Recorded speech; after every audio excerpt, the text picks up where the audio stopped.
Organizational behavior in the movies. And our movie was the movie Office Space, and the members of our group are me, Natalie Perez, Robbie Nels, and Marshall Altum. During this presentation, we will review the movie Office Space and look at the organizational behavior concepts and theories throughout the movie. These concepts we will be looking at are human dignity, motivated behavior, and mutuality of interest. Let us begin with a summary of the film so that you have a background for the rest of the presentation. The main character of this movie is Peter Gibbons, who works at a company called Initech with coworkers Samir and Michael. All three are frustrated with the company and its vice president, Bill Lumberg. Lumberg has brought in two consultants, Bob Slidell and Bob Porter, to downsize the company. Peter sees a hypnotherapist per his girlfriend's request called Dr. Swanson. During the session, Dr. Swanson hypnotizes Peter, but suffers a heart attack and dies during the session. Peter becomes a rogue worker due to the hypnotization and begins to act out at work. Peter begins parking in Lumberg's reserved parking space. Peter also shows up to work out of dress code multiple times and begins dismantling his cubicle so he can see out of the window. The consultants decide to promote Peter and inform him that Samir and Michael are going to be eliminated from the company. The three friends then decide to plant a virus in the accounting system. The virus would divert fractions of pennies into a bank account that would build up money over time. Peter discovers a glitch in the code that has stolen over $300,000 in a few days. Peter then feels guilty and writes a confession and a traveler's check for the total amount that was stolen. He slides the note and check under Lumberg's office door, and when Peter arrives to work the next day, the Initech office is burned to the ground due to a disgruntled employee. Peter gets a new job in construction, and Samir and Michael begin to work at a rival company. The protagonist in the movie is Peter Gibbons. Peter is a mid to late 20s white male and is a programmer for Initech. Peter exemplifies the stereotype of an employee that dislikes where he works, but stays because it is a job. The antagonist is Bill Lumberg. He is in his early 40s and is the vice president of Initech. Bill is a stereotype of a bad boss who does not care. The movie takes place in an office park in a fairly large city from the looks of traffic. Inside the building, the office is a large floor with cubicles in the center and offices around the sides of the building. Concept 1. Human dignity. Human dignity is crucial in the workplace. At 4 minutes and 20 seconds in the movie, Bill Lumberg appears at Peter's cubicle and begins telling him there is a problem. Peter did not put a cover sheet on one of his TPS reports. Peter admits to his error and says he will fix it since he turned it in early. Bill then begins to explain a memo that Peter had received and had sitting on his desk. Bill's tone is incredibly sarcastic and makes Peter sound like an idiot. Peter apologizes again and says he will not forget in the future. Bill carries on about the memo, saying he will send him a new one. After about a minute, a manager comes over and says they need to talk about Peter's TPS report.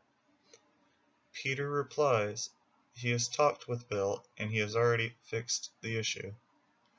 The manager then goes and explains the memo again and says he will get him one.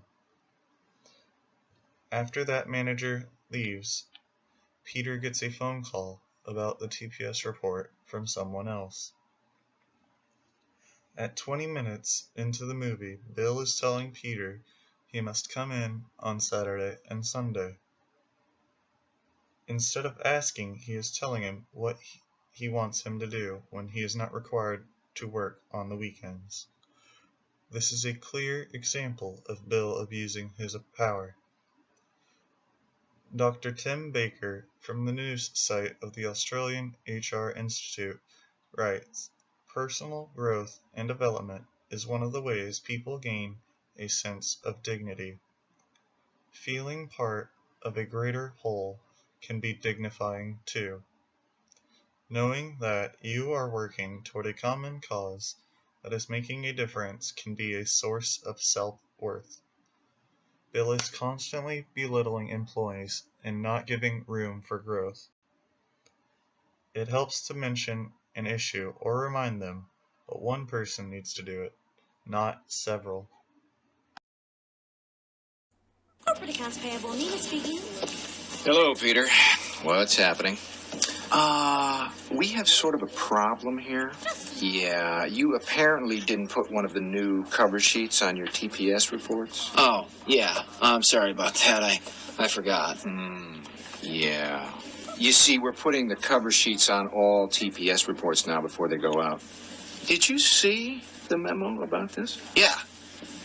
Yeah, I have the memo right here. I just forgot. But it's not shipping out till tomorrow, so there's no problem. Yeah. If you could just go ahead and make sure you do that from now on, that would be great. And I'll go ahead and make sure you get another copy of that memo. Okay? Yeah, no, I have the memo. I've got it. It's right. Hello, Phil. What's happening? I came by here yesterday. 14,000 Spanish points to be discovered in a Spanish shipwreck off the coast of Milton. Spain. Hi. The Could you turn that down just a little bit? But I was told that I could listen to the radio at a reasonable volume from 9 to 11. Yeah, no, I know you're allowed to. I was just thinking maybe like a, personal favor. Well, I told Bill that if Sandra's going to listen to her headphones while she's falling, then I should be able to listen to the radio while I'm collating. So I don't see why I should have to turn down the radio because all right, okay. I enjoy listening at a reasonable volume. Thanks. From 9 to 11. Hi, Peter. What's happening?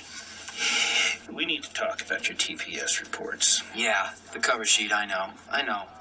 Bill talked to me about it. Yeah. Did you get that memo? Yeah, I got the memo, and I understand the policy, and the problem is just that I forgot one time, and I've already taken care of it, so it's not even really a problem anymore. Yeah. It's just we're putting new cover sheets on all the TPS reports before they go out now, so if you could go ahead and try to remember to do that from now on, that'd be great. All right.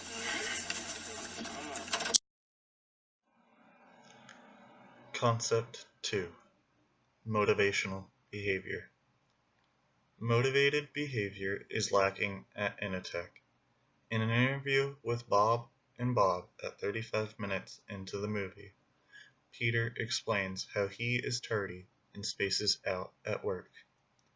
He says he only does about 15 minutes of work. He explains that he does not care because if he works more, he does not see a dime. He gets the same pay no matter what. Peter says, "My only real motivation is not to be hassled. That and the fear of losing my job." Peter receives no enjoyment out of his job.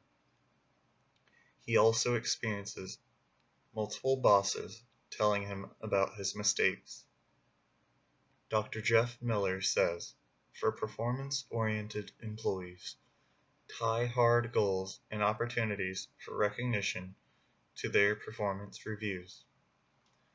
For learning-oriented employees, provide them with stretch goals or opportunities to expand their skill sets and take on responsibilities outside of their typical role.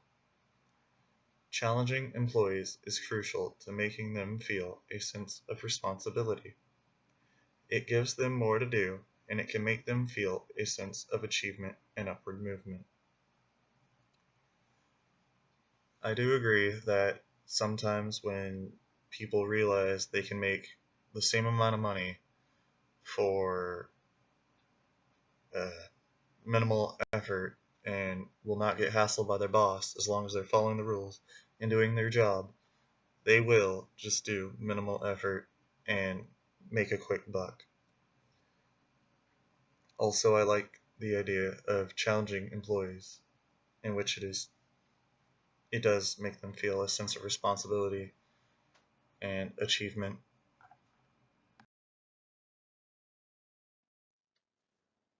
Mutuality of interest is crucial to companies surviving. If employees do not have interest in the business and are just there to make money, then a company cannot thrive like it should. Employees should be passionate about the company they work for. It is not a matter of making money, it is a matter of helping a company grow and prosper. Peter gives a great example of lacking interest in the company. From 23 minutes on, Peter does the absolute minimal at work. He comes in late, barely does any work, and parks in Bill's parking space. He even asks Bob and Bob why he should work more when he can do the bare minimum and receive the same amount of money. There's no point in him working harder and fulfilling more orders when he is just going to receive the same pay.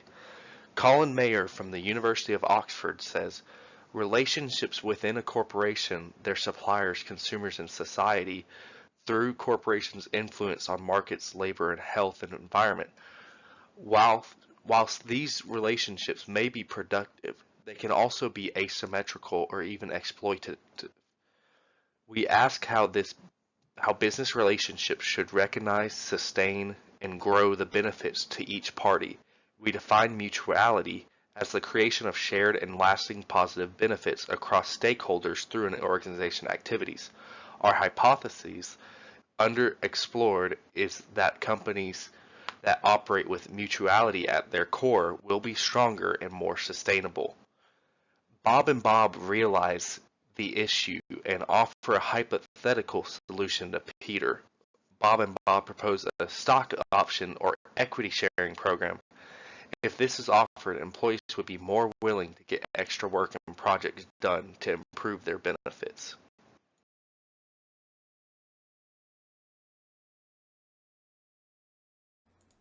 Would you walk us through a typical day for you? Yeah, great. Well, I generally come in at least 15 minutes late. I use the side door. That way Lumberg can't see me. And after that, I just sort of space out for about an hour. Space out? Yeah, I just stare at my desk. But it looks like I'm working. I do that for probably another hour after lunch, too. I'd say in a given week, I probably only do about 15 minutes of real, actual work. Peter, would you be a good sport and indulge us and just tell us a little more? Oh, yeah. Let me tell you something about TPS reports. The thing is, Bob, it's not that I'm lazy. It's that I just don't care. Don't care? It's a problem of motivation, all right? Now, if I work my ass off and Initech ships a few extra units, I don't see another dime. So where's the motivation? Now, here's something else, Bob. I have 8 different bosses right now. I beg your pardon? 8 bosses. 8? 8, Bob. So that means that when I make a mistake, I have 8 different people coming by to tell me about it. That's my only real motivation, is not to be hassled. That and the fear of losing my job. But you know, Bob, that'll only make someone work just hard enough not to get fired. Would you bear with me for just a second, please? Okay. What if, and believe me, this is so hypothetical, but what if you were offered some kind of a stock option equity sharing program? Would that do anything for you? I don't know, I guess. Listen, I'm gonna go. It's been really nice talking to both of you guys. Absolutely. The pleasure's all on this side of the table, trust me. Good luck with your layoffs, all right? I hope your firings go really well. Excellent, great. In closing, we explained the movie Office Space, reviewed the demographics of the protagonist and antagonist, Peter and Bill, and looked over the concepts of human dignity, motivated behavior, and mutuality of interest. For a business to grow and expand, the employees must see those benefits. People need to feel the possibility of upward mobility in a company and feel wanted. If they do not feel like they can move forward, you will end up with a discouraged worker like Mr. Peter Gibson. And alternatively, it is possible you will lose a good employee due to bad management. Good management makes happy employees.